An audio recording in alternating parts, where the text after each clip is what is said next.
Hi friends, grace காலனின்றது ஒரு தொடர்கதை. சின்ன சின்ன devotions, family dramas, office politics, இன்ட்ரெஸ்டிங்கான பேக் ஸ்டோரிஸும் உண்டு. இந்த வீடியோக்கள் உங்களுக்கு பிடிச்சிருந்தா சப்ஸ்கிரைப் பண்ணுங்கள். என்ன உற்சாகப்படுத்தணும், சந்தோஷப்படுத்தணும்னா லைக் பட்டனை கிளிக் பண்ண மறந்துடாதீங்க. Lucy, can I speak to Kathir please? Kathir is on leave sir. when is he joining? Maybe in 1 or 2 days, sir. I heard his mother is not well. Oh, his mother is not well, is it? Okay. I will speak to him later, Lucy. Thank you. Okay, sir. Good afternoon, Francis, sir. என்னப்போ ஒரு வாரமாக ஆளே காணோம். இன்றைக்கி காலையில் தான் உன் ஆஃபீஸ்க்கு phone பண்ணேன். உங்கள் அம்மாவுக்கு உடம்பு சரியில்லைன்னு சொன்னாங்க. என்னப்பாச்சு திடீர்னு? அதாவது ஃப்ரான்சிஸ் சார், எங்கே ஆரம்பிக்கிறதுனே தெரியல ஃப்ரான்சிஸ் சார். எல்லார் வாழ்க்கையோடைய கதையை கேட்டு ரொம்ப ஈஸியாக கமெண்ட் பண்ணிகிட்டு இருந்தேன். இதுதான் அவங்களுடைய வாழ்க்கையோட டேர்னிங் பாயிண்ட்டு, ட்விஸ்ட்டு அப்படியெல்லாம் சொன்னதான். ஆனால் என் வாழ்க்கையிலே ஒரு டேர்னிங் பாயிண்ட்டு, ஒரு ட்விஸ்ட்டு வரும்னு நான் எதிர்பார்க்கவே இல்லை சார். என்னப்பா கதிர், சினிமா டைலாக் மாதிரி புதிர் போட்டு பேசுகிறேன். கிளியராக சொல்லுப்பா, எனக்கு ஒன்றும் புரிய மாட்டேங்குது. அதாவது ஃப்ரான்சிஸ் சார், அன்றைக்கி உங்ககிட்ட பேசிட்டு போனா இல்லையா, அன்றைக்கி நைட்டு என்னாச்சு தெரியுமா? விடிய காலையில் ஒரு 3-4 மணி இருக்கும் சார். திடீர்னு அம்மா ரூம்லேருந்து விற்கிறதா ஏற்கிறதா ஒரு மாதிரி சத்தம் சார். என்ன ஏதுன்னு போய் பார்த்தா அப்பா அம்மாவை போட்டு உலுக்கிட்டு இருக்காரு. அம்மாவுக்கு சுய நினைவே இல்லை. எனக்கு கையை ஓடல, காலை ஓடல ஃப்ரான்சிஸ் சார். சரிப்பா கதிர், பொறுமையாக சொல்லு, என்னதான் ஆச்சு? சொல்கிற மாதிரி 2 பேருக்கும் எந்த பிரச்சனையும் இல்லை சார். எப்போ போல 2 பேரும் பேசிக்க மாட்டாங்க, அவ்வளோதான். அம்மா எனக்கு சாப்பாடெலாம் பண்ணி கொடுத்தாங்க சார். சாதாரணமாக தான் சார் படுக்க போனாங்க. அன்னைக்கு பார்த்து தூக்க மாத்திரை போட்டுட்ருக்குறாங்க sir. She has try to commit suicide sir. என்ன போகுது? என்னாச்சு அம்மாவுக்கு? இப்போது அப்பா நல்லா இருக்காங்களா? சொல்கிறேன் ஃப்ரான்சிஸ் சார், உங்ககிட்ட சொல்லாதையா. ஆனால் நான் இப்போ சொல்ல போகிறது எதுவுமே என்னாலே நம்ப முடியல. அதாவது ஹாஸ்பிட்டலுக்கு கூட்டிகிட்டு போனோன்னே அப்பா ஒரு பக்கமாக தலை மேலே கை வச்சுட்டு உட்காந்துட்டாரு. நான் டாக்டர்கிட்ட பேசினேன். டாக்டர் எனக்கு விலாவரியாக எக்ஸ்பிளைன் பண்ணார். என்னென்னா டோட்டலாக கை கழுவிட்டார் சார். அதுக்கு தான் எல்லா பக்கமும் சுற்றி என்கிட்ட கன்வின்ஸ் பண்ணிக்கிட்டு இருந்தார். எனக்கு ஒன்றுமே புரியல ஃப்ரான்சிஸ் சார். கண்ணை திறந்து காட்டுறாரு, கையில் ஊசி குத்தி காட்டுறாரு, காலில் பெரிய ஊசி எடுத்து குத்துறாரு. ஒரு சுயநிலம் ஒன்றுமே இல்லை ஃப்ரான்சிஸ் சார். அம்மான்னு எவ்வளோ கதறி பார்க்குறேங்க ஃப்ரான்சிஸ் சார். ஒன்றுமே கேட்ட மாதிரியே தெரியல. பாடி கலரெல்லாம் கூட மாறிடுச்சு ஃப்ரான்சிஸ் சார். ஒரு மாதிரி பெயில் கலர் ஆகிட்டாங்க. அப்படியே ஒரு வெஜிடபிள் மாதிரி கிடக்குறாங்க ஃப்ரான்சிஸ் சார். எனக்கு என்ன பண்ணுறதுனே தெரியல ஃப்ரான்சிஸ் சார். லைஃப் சப்போர்ட்டில் தான் அம்மாவுடைய மூச்சு போயிட்டு இருக்க. நீ வேணால் take some time with your mom and tell me what I have to do அப்படின்னு சொல்லிட்டு எல்லாத்தையும் என் கையிலே விட்டு போயிட்டார் சார் அந்த டாக்டர். நான் அந்த நேரத்தில் தான் கதறி அழுதேன். ஃப்ரான்சிஸ் சார், யாரை கூப்பிடணும், என்ன செய்யணும் ஒன்றுமே புரியல ஃப்ரான்சிஸ் சார். ஆனால் கடைசியாக நீங்கள் ஒன்று சொன்னீங்க ஃப்ரான்சிஸ் சார். ஏசப்பா கூப்பிட்டோன்னா அவர் ஓடி வந்துடுவார். அவர் பிள்ளைகளுக்காக அவர் எதையும் செய்வார். அவர் யாரையும் நம்ப மாட்டார். அவருடைய கடைசி சொட்டு ரத்தம் வரைக்கும் அவர் பிள்ளைங்களுக்காக அவர் தான் கொடுத்தாரு. அதெல்லாம் நீங்கள் எனக்கு சொன்னது எனக்கு உடனே ஞாபகத்துக்கு வந்துச்சு ஃப்ரான்சிஸ் சார். அதான் சார், ஏசப்பா ஃப்ரான்சிஸ் சார் இப்படியெல்லாம் சொன்னார். ஆனால் நீங்கள் தான் வருவீங்கன்னுட்டு எனக்கு இப்போது என்ன பேசணும்னு தெரியல. ஏசப்பா, எங்கள் அம்மாவுக்கு உயிரை கொடுங்க ஏசப்பா, நான் உங்களை நம்புகிறேன் ஏசப்பா அப்படின்னு சொல்லிட்டு நான் முட்டிக்கால் போட்டு கேட்டேன் ஃப்ரான்சிஸ் சார். 10 நிமிஷம் வெயிட் பண்ணேன். அம்மாக்கிட்ட எந்த ரியாக்ஷனும் இல்லை. அப்புறமா எந்திரிச்சு டாக்டர்கிட்ட போயிட்டேன் ஃப்ரான்சிஸ் சார். ஏன்னா எனக்கு பேசிக்காக நம்பிக்கை இல்லை ஃப்ரான்சிஸ் சார். டாக்டர்கிட்ட நெக்ஸ்ட்டு என்ன எது பண்ணலாம், அப்பாக்கிட்ட எப்படி பேசணும் சொல்லணும் அப்படின்னு சொல்லிட்டு இதுவே தான் என் மனசில் ஓடிட்டு இருந்துச்சு. டாக்டர்கிட்ட கொஞ்ச நேரம் பேசிவிட்டு அப்பாட்ட சொல்லலான்னு வந்தால் அப்பா ஃபோனில் பேசிகிட்டு இருந்தார் ஃப்ரான்சிஸ் சார். கதிர்னு எங்கள் அம்மாவுடைய குரல் கேட்டுச்சு ஃப்ரான்சிஸ் சார். ஏதோ மனப்பிரமன்னு நினச்சிக்கிட்டு நான் அதை பெருசாக கண்டுக்கல ஃப்ரான்சிஸ் சார். கொஞ்ச நேரம் கழித்து நான் வார்டுக்கு போனால் அம்மா, கதிர் எப்போ வீட்டுக்கு போகலாம்ப்பா, எங்கேப்பா இருக்கிறோன்னு கேட்குறாங்க ஃப்ரான்சிஸ் சார். என்னத்தை சொல்கிறது ஃப்ரான்சிஸ் சார். ஏசப்பா எங்கள் அம்மாவோடைய உயிரை காப்பாற்றிட்டார் ஃப்ரான்சிஸ் சார். போய் டாக்டரை கூப்பிட்டு வந்தேன் ஃப்ரான்சிஸ் சார். நம்பவே மாட்டேங்கிறாரு. ஏதோ மெடிக்கல் மிராக்கல் நடந்திருக்குதுன்னு சொல்கிறாரு. ஆனால் என் மனசுக்கு தான் தெரியும் ஃப்ரான்சிஸ் சார், யார் அந்த மிராக்கலை பண்ணான்னு. அப்பாவுக்கு நடந்த விஷயம் ஒன்றும் தெரியாது சார். டாக்டர்ஸ் அம்மாவை சரி பண்ணிட்டாங்கன்ட்டு அப்படியே அவர் கடைக்கு போயிட்டார். 2 ஹவர்ஸ்க்கெல்லாம் அம்மாவை நான் வீட்டுக்கு கூப்பிட்டு வந்துட்டேன் சார். அதுக்கப்புறம் 1 வீக் அம்மா கூட இருந்து நான் தான் சார் அம்மாவை பார்த்துக்கிட்டேன். எனக்கு ஆஃபீஸில் அது இது எதுவுமே ஓடலை ஃப்ரான்சிஸ் சார். ஏசப்பான்னு தான் என் மனசுக்கு தோணுது. இன்னொரு மேட்ரு ஒன்று சொன்னாங்க ஃப்ரான்சிஸ் சார் அம்மா. அப்போ தான் எனக்கு பயங்கர ஆணித்தனமாக கன்ஃபார்ம் ஆச்சு. இதுக்கு முன்னாடி கூட எனக்கு ஏசப்பா தான் செஞ்சாருன்னு தெரியும். இருந்தாலும் வந்து ஒரு கொஞ்சம் வருஷத்துக்கு அப்புறமா நம்மளே இன்னும் யோசிக்கக்கூடாது பாருங்கள். அதுக்கு தான் இந்த ரீகன்ஃபர்மேஷனும் கொடுத்தாருன்னு நான் நினைக்கிறேன். எங்கள் அம்மா ஹாஸ்பிட்டலில் நீ அப்பா என்னை பார்க்கறதுக்கு வேஷ்டிலாம் கட்டணும் வந்தேன்னு கேட்குறாங்க சார். நான் வேஷ்டி கட்டினதும் எல்லாம் கட்டவும் தெரியாது ஃப்ரான்சிஸ் சார். நான் ஆனால் சைலண்ட்டாக தான் சார் இருந்தேன். அம்மாவை பேச விட்டு நான் அந்த ஒரு வாரம் சைலண்ட்டாக தான் இருந்தேன். என்னென்னா எனக்கு அப்புறம் பார்த்தா புரியுது, அம்மா வேஷ்டியை ஒண்டி தான் பார்த்துருக்குறாங்க. அதாவது ஏசப்பா பக்கத்துலேயே நின்றுருந்துருக்கிறாரு. நான் 10 நிமிஷம் டாக்டர்கிட்ட பேசிட்டு வரலான்னு போனேன் பார்த்தீங்களா, அந்த நேரத்தில் தான் அந்த மிராக்கிள் ஆகிருக்குது. ஏசப்பாவுடைய வெள்ளை அங்கேயே தான் வேஷ்டின்னு நடிச்சிட்டு இருக்காங்க ஃப்ரான்சிஸ் சார். அம்மா சொல்கிறாங்க, வெள்ளை கலர் வேஷ்டி போட்டு என் கையவே நீ ரொம்ப நேரமாக பிடிச்சிட்டு இருந்தப்பான்ட்டு அவ்வளோ தெளிவாக சொல்கிறாங்க ஃப்ரான்சிஸ் சார். அந்த நேரம் பார்த்து நர்ஸுங்க யாராவது வந்திருப்பாங்கன்னு பார்த்தா அந்த ஹாஸ்பிட்டலில் நர்ஸுங்கெல்லாம் ப்ளூ கலர் சாரீ கட்டியிருக்காங்க ஃப்ரான்சிஸ் சார். கதிர், நீ சொல்கிறது ஒன்று கேட்குறதுக்கு ரொம்பவே சந்தோஷமாக இருக்குப்பா. ஏசப்பா எவ்வளோ உண்மையானவர்னு இப்படி தெரிஞ்சுக்கிட்டியா கதிர்? என்ன சொல்கிறது ஃப்ரான்சிஸ் சார், உணர்வு பூர்வமாகவே தெரிஞ்சுக்கிட்டேன். நீங்கள் ஏசப்பாவை பற்றி சொல்லும் போதெல்லாம் நான் வந்து ஒரு விட்டேத்தியா, ஒரு கிண்டலா, கேள்விகள் கேட்கும்போது கூட ஒரு டவுட்டா, இப்படியெல்லாம் தான் நான் உங்கள்கிட்ட பேசிகிட்டு இருந்தேன் ஃப்ரான்சிஸ் சார். ஆனால் இப்போது நான் பண்ண ரியாக்ஷனுக்கும் கேட்ட கேள்விகளுக்கும் பண்ண கிண்டலுக்கெல்லாம் ரொம்ப வெட்கப்படுறேன் ஃப்ரான்சிஸ் சார். ஃப்ரான்சிஸ் சார், என் உள் மனசில் ஒன்று தோணுது, நான் சொல்லவா ஃப்ரான்சிஸ் சார்? சொல்லுப்பா கதிர், என்ன விஷயம்? இனிமேல் எங்கள் வாழ்க்கையில் இருக்க எல்லா பிரச்சனையும் ஏசப்பா கொஞ்சம் கொஞ்சமாக சரி பண்ணிட்டு வரேன்னு தோணுது ஃப்ரான்சிஸ் சார். சரியா சொன்ன கதிர், கண்டிப்பாப்பா. அவர் பிள்ளைங்க சந்தோஷமாக இருக்கணும்னா அவர் எதையும் செய்வார். மனம் விட்டு ஏசப்பா கிட்ட பேசு, கண்டிப்பாக எல்லா பிரச்சனைக்கும் அவர் தீர்வை கொடுத்துருவாருப்பா. கதிர், இதுக்கு இம்பார்ட்டண்ட்டாக எனக்கு ஒரு மீட்டிங் இருக்குப்பா. அதனால் நான் சீக்கிரமாக கிளம்ப வேண்டியது இருக்குது. நாளைக்கு பேசலாமா? சரி சார், நீங்கள் போயிட்டு வாங்க.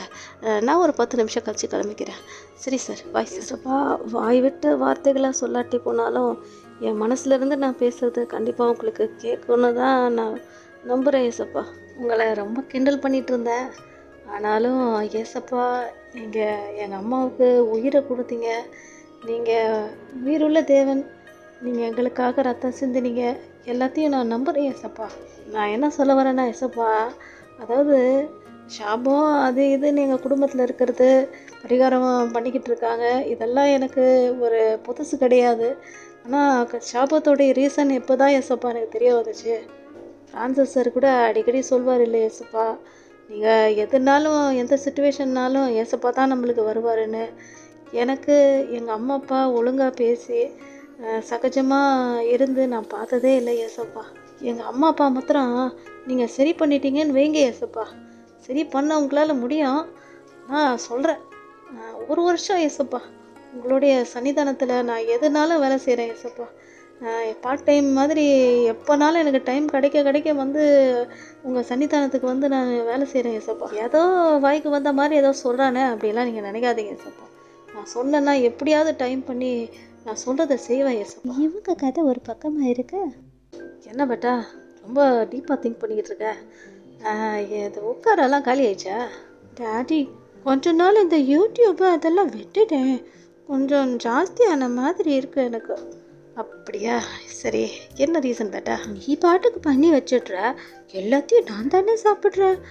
எனக்கு ரொம்ப வெயிட் போட்டுருச்சு டாடி. டாடி, நீ எப்போ சொல்ல, நான் ஏதாவது ஆக்டிவிட்டி செய்யணும், அப்போ தான் எனக்கு வெயிட் லாஸ் ஆகும். வெயிட் லிஃப்டிங் சேர்ந்துடவா? இல்லை ஸ்விம்மிங்கா, இல்லை ஜிம்மா, இல்லை கராத்தே, பாக்ஸிங், அப்படி எதனா பண்ணவா? டாடி சொல்லு டாடி. எந்த ஆக்டிவிட்டினா போய் சேர பேட்டா, அது உன்னுடைய சாய்ஸு. என்னன்னா உங்கள்கிட்ட கொஞ்சம் பேசணும். Oh sure daddy, what you want to talk? அதாவது அன்றைக்கி பேசிகிட்டு இருந்தபோது கைஸ்க்கெல்லாம் நிறைய எக்ஸ்பெக்டேஷன்ஸ் டாடி. இப்போ இருக்க கைஸ் எல்லாம் சரியில்லை அப்படின்லாம் சொல்லிட்டு இருந்தேன். அதான் டாடி சொல்ல வரேன், கேர்ள்ஸுக்கும் அதே மாதிரியான எக்ஸ்பெக்டேஷன்ஸ் இருக்குன்ட்டு தெரியும் எனக்கு. இந்த மாதிரி ஆக்டிவிட்டீஸ்லாம் சேரும்போது தான் பேட்டா நிறைய பேரோட ஃப்ரெண்ட்ஷிப்லாம் கிடைக்கும். அப்போ வந்து நம்மளுடைய எல்லா எக்ஸ்பெக்டேஷன்ஸும் ஃபுல்ஃபில் ஆகிற மாதிரி தோணும். இதுதான் கடவுளுடைய சுத்தமான கூட ஒரு கன்ஃபியூஷன் வரும். ஆனால் அந்த நேரத்தில் தான் நீ கேர்ஃபுல்லாக இருக்கணும். அதாவது டாலாக கைஸு, நல்ல பாடி பில்டர்ஸு, இதெல்லாம் இந்த மாதிரி ஆட்கள் தான் வருவாங்க. அதனால் கொஞ்சம் டெம்ப்டேஷன் எல்லாம் ஜாஸ்தி இருக்கிற மாதிரி இருக்கும். டாடி, நீ ரொம்ப ஓவரே பண்ணுற டாடி. நீ ரொம்பவே ஓவராக பண்ணுற. நீ இதெல்லாம் என்கிட்ட நீ பேசாத. நீ உனக்கு என்னை பற்றி தெரியும் தானே. நீ ஏன் இதெல்லாம் நீ என்கிட்ட சொல்கிற டேடி? நீ ரொம்ப ஓவராக பண்ணுற. அப்படியெல்லாம் இல்லை அண்ணுக்குட்டி.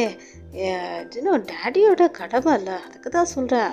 I'm just saying that's all. I'm just saying பேட்டா. டேடி, நான் ஹையர் ஸ்டடீஸ்க்கு கேனடா போகட்டுமா இல்லை யூஎஸ் போகட்டுமா?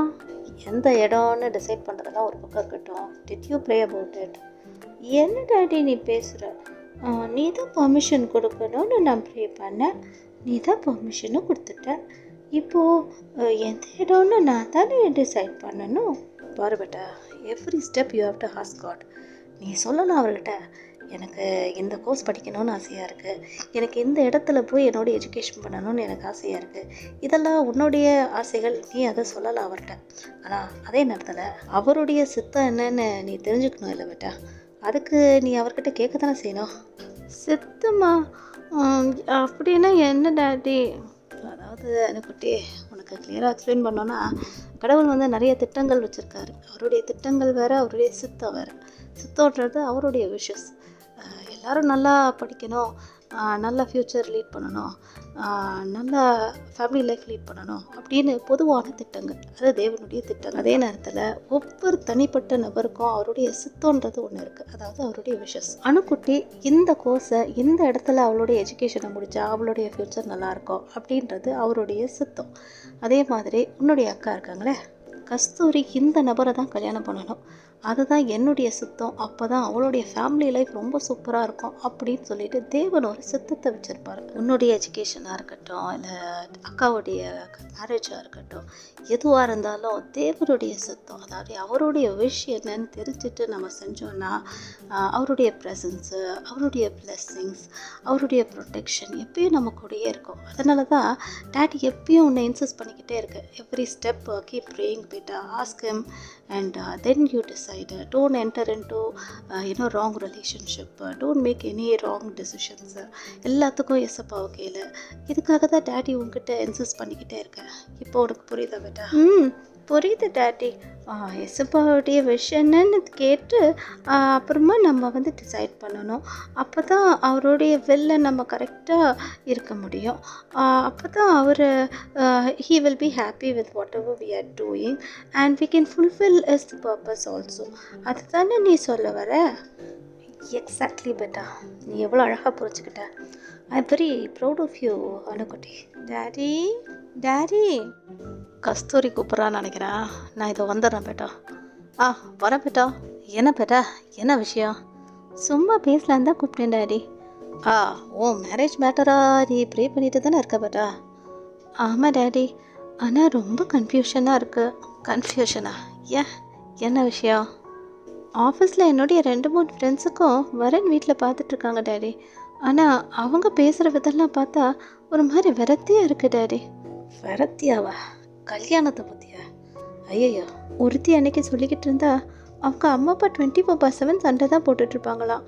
இதை பார்த்து எனக்கு ஏன் கல்யாணம் பண்ணணும்னு தோணுது. கல்யாணம்னாலே ஒரு பயமாகவும் விரக்தியாகவும் இருக்குன்னு சொன்னா டேடி. இன்னொருத்தி சொல்கிறா அவங்க அக்காவுக்கு கல்யாணம் ஆகி வித்தின் 1 இயர்க்கெல்லாம் டிவோர்ஸும் ஆகிடுச்சான். அதனால் கல்யாணம்லாம் எதுக்கு தான் பண்ணணுமோ, எனக்கு அதில் ஒரு நம்பிக்கையே இல்லை அப்படின்னு சொல்கிறா. இன்னொருத்தி சொல்கிறத கேட்டால் நீங்கள் அசந்தே போயிடுவீங்க டேடி. கல்யாணம் அப்படி தப்பி நான் பண்ணாலும் குழந்தெல்லாம் பெற்றுக்கவே மாட்டேன்னே சொல்கிறா. ஐயோ, அது ஏன்னா நம்ம டைமு, எனர்ஜி, மணி இதெல்லாம் இன்வெஸ்ட் பண்ணாலும் ஒரு நாள் நம்மளை விட்டுட்டு போக தான் போதுங்க. இதுக்காக என் தலையை எதுக்கு நான் உடச்சிக்கணும்னு சொல்கிறா டேடி. ஐயோ, இப்படியெல்லாம் வர திங்க் பண்ணுறாங்களா? ஆனால் daddy, I see the way you take care of mommy. எனக்கு இந்த மாதிரியான நெகட்டிவ் தாட்ஸ் இல்லை டேடி. ஆமாம் டேடி, உங்களுக்கு எப்படி தெரிஞ்சது மம்மி இஸ் த ஒன்னு? இந்த எபிசோட்லேருந்து என்ன தெளிவாக பார்க்குறோன்னா, பொதுவான கடவுளுடைய திட்டங்கள் எல்லாருக்கும் உரியதுங்க, நன்மைக்கு ஏதுவான திட்டங்கள் தான். ஆனால் ஒவ்வொருத்தருக்கும் தனிப்பட்ட ரீதியில் தேவன் சித்தத்தை வெளிப்படுத்துவார். அது ஹையர் ஸ்டடீஸாக இருக்கட்டும், இல்லை ஒரு கெரியராக இருக்கட்டும், மேரேஜாக இருக்கட்டும், இல்லை அப்ராட் ட்ராவலாக இருக்கட்டும், எதுவாக இருந்தாலும் அவருடைய சித்தத்தின் பிரகாரம் நீங்கள் தீர்மானங்கள் எடுக்கும் பொழுது தேவனுடைய ஆசீர்வாதம் உங்களுடைய வாழ்க்கையில் தங்கி இருக்குங்க. இப்போ நான் உங்களுக்காக ஜெபிக்கவா? உத்தரமப்பா, இந்த எபிசோட் மூலியமாக தேவன் எங்களோட கூட பேசியிருக்கிறேன். எல்லா காரியங்களையும் உம்முடைய சித்தத்தின் பிரகாரம் நாங்கள் தீர்மானங்கள் எடுக்க தேவன் கிருபை செய்யுங்க. இயேசுவின் இனிய நாமத்தில் ஜெபிக்கிறேன் ஜீவனுள்ள நல்ல பிதாவே, ஆமீன். இப்படியான சின்ன சின்ன டிவோஷன்ஸ், டே டு டே வாழ்க்கையில் நடக்கிற ரொட்டீன் ஸ்டோரிஸ், இதெல்லாம் உங்களுக்கு இன்ட்ரெஸ்டிங்காக இருந்தால் கண்டிப்பாக இன்னொருத்தருக்கும் ஷேர் பண்ணுங்கள். இதுவும் நீங்கள் செய்கிற ஒரு விதமான ஊழியன்றதை மறந்துடாதீங்க. தேங்க்ஸ் ஃபார் வாட்சிங்.